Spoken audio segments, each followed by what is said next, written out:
bit of context. I've been going to Haiti since '91, working as a filmmaker, photographer, and a curator.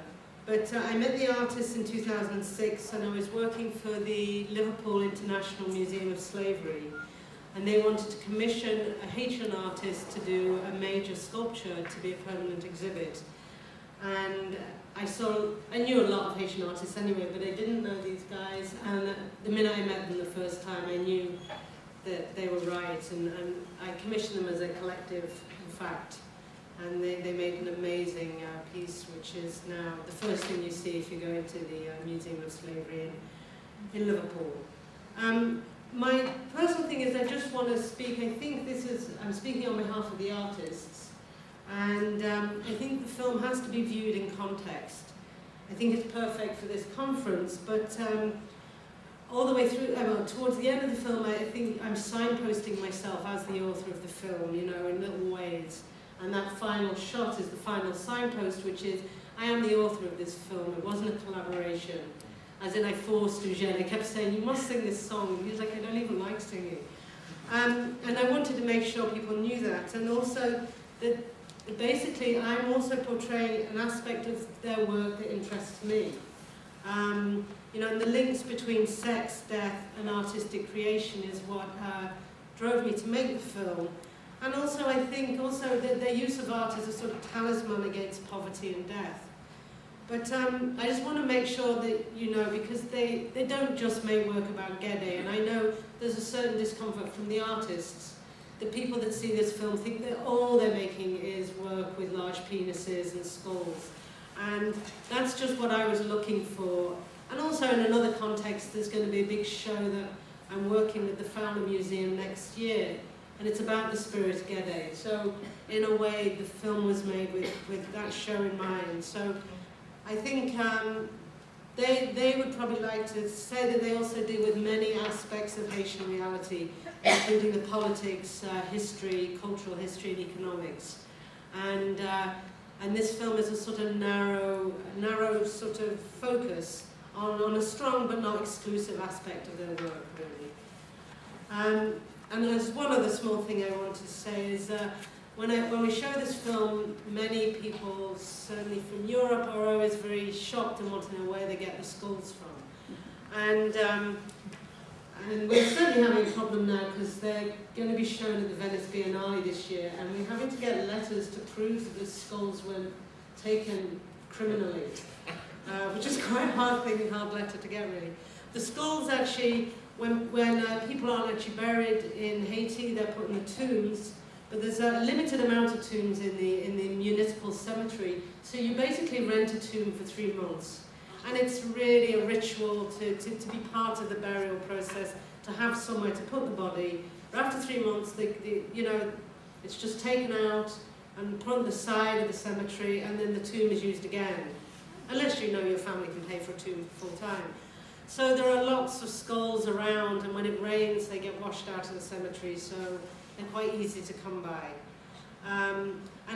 Eugène has really so a lot of people seem to get quite shocked about this use of skulls in art. But I think there's an anecdote that Eugène tells, which I think puts it in a more of a political and global economic context, which is, he said, well, think of it. There was a sculpture that Eugène is often leaning on, and he's got like fairy lights in the eyes of the skull. He said, think of this piece. It's been to Chicago, it's been to the Bahamas, it's been to Miami. He said, that's a Haitian guy. You know, before he went into my piece of art, he could never get out of the country. So also, and I think one other aspect is Gede. Who is this spirit? He is like Eros and Thanatos, sex and death. But also Gede reveals the truth, and I think that's an important part for the artists. And, you know, they say, with their work, they're using Gede because you can't hide the reality of poverty with Gede around. And I think that's another important reason why they use them as a motive. They're saying for them, the penis is something you cannot hide your desire when the penis stands up. And you cannot hide poverty when the penis stands up. So I think that's a very important thing. I never quite got that quote out of them for the film. You know how it is unless you actually gave them the script. But, you know, that's, I think, a very important aspect of their use of the penis. But it's also a notion about truth. As a penis, you know.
It's functioning. It certainly wasn't excluding women artists.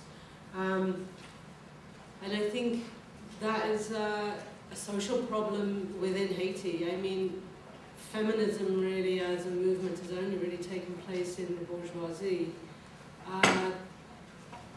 I often think actually the washing machine is, you know, the more I look at my own washing machine and the amount of time I see Haitian women washing, you know, in a bowl, I mean, that would be one of the greatest releases of their lives. But I think it's quite good because the more we've shown this film, and sometimes people, you know, Seller or Jeanne have been here, and they've often been asked this question, and now they're working with a group of children in the neighborhood, training them to become artists and to pay their school fees.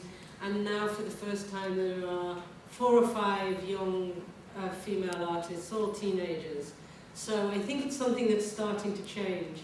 But certainly within Haitian art, maybe the voodoo flag making is the one art form where you do have more women. But still it's not equal to the amount of male artists you have in the country. I hope that answers the question a bit. Immediately when it started, I wondered if this film was made pre-earthquake or post-earthquake, and what has been their fate. And then I have another question as well. I'll ask it now. I know that the iron market is no longer there. How do they go about marketing, and what's the response to these macabre, the skull?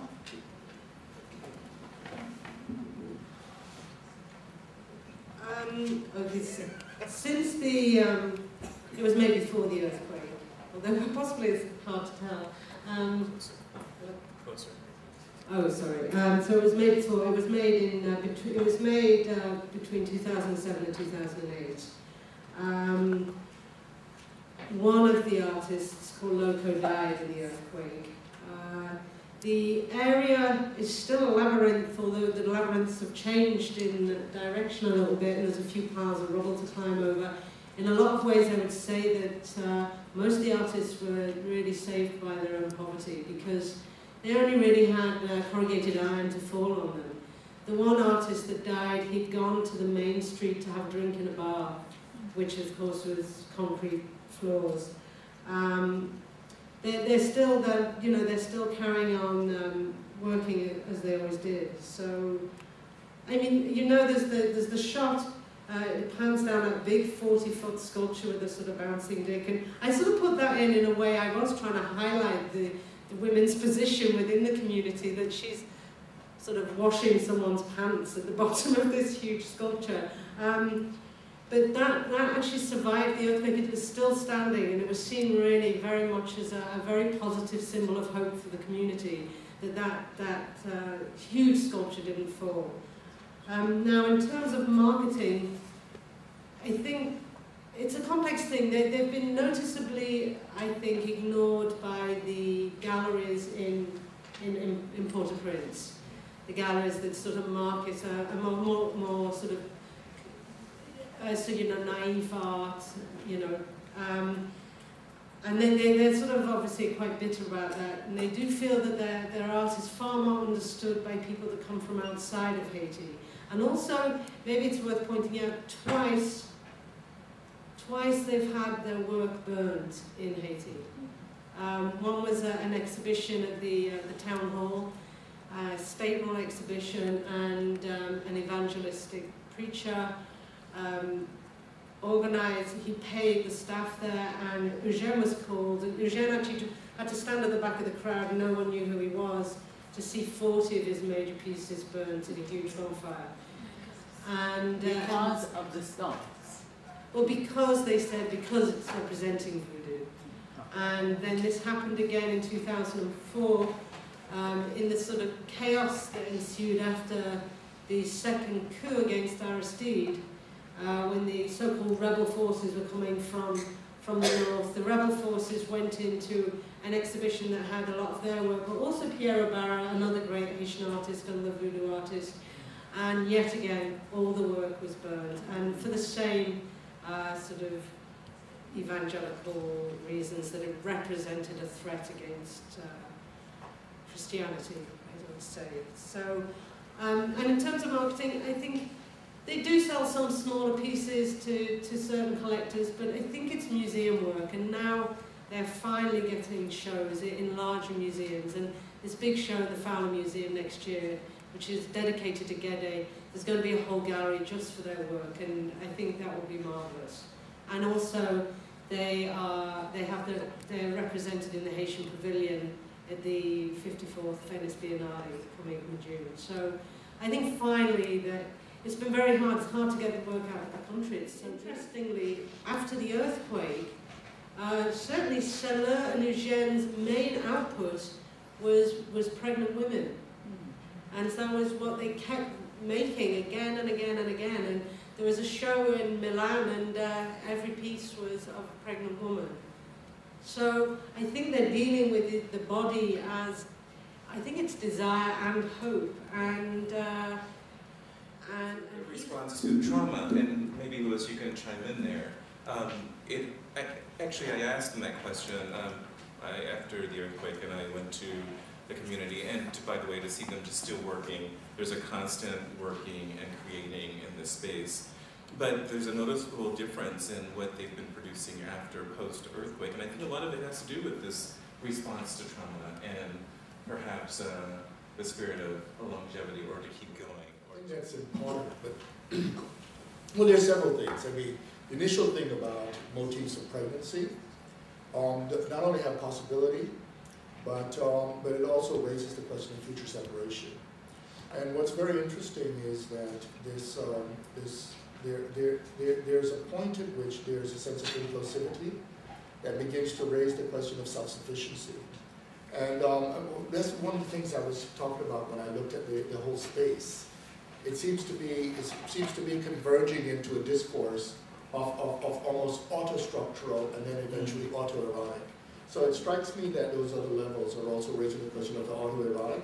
But there's another thing that should be borne in mind, which is that it seems to be that they're expanding the African resources, the deities through which they're converging the symbols. Because among the Yoruba, for instance, there's a tendency to have twin structures in terms of male and females. But whereas in others, they tend to be a more separate structure in terms of life being put in the masculine. So it seems to be that they're doing a meditation on the idea of the symbiotic forces on the question of gender in those works. It's really fascinating to me, particularly outside of the Western context, and how, there's no separation between art and this notion of functionality.